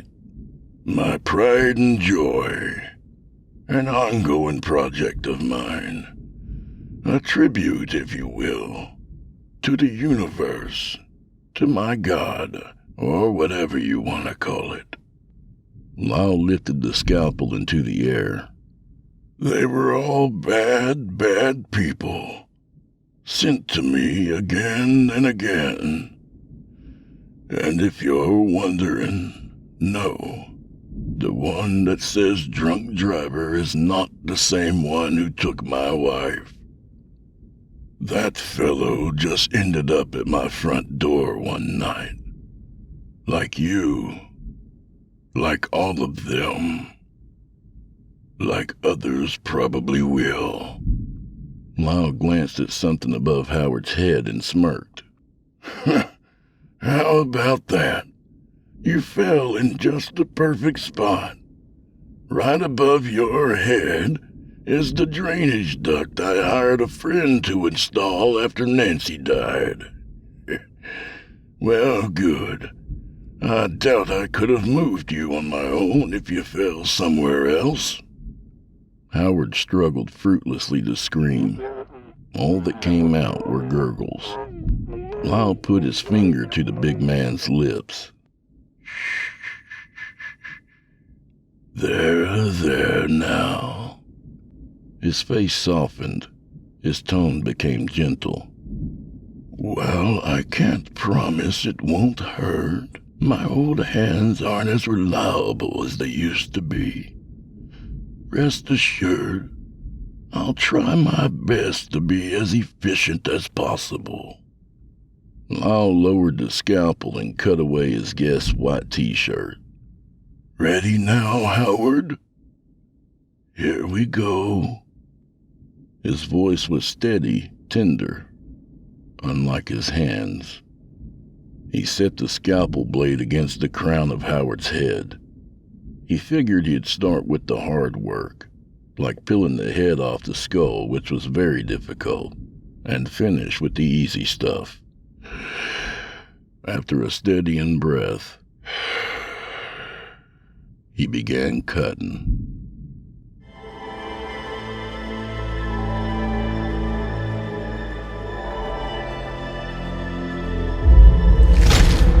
Chilling tales for dark nights.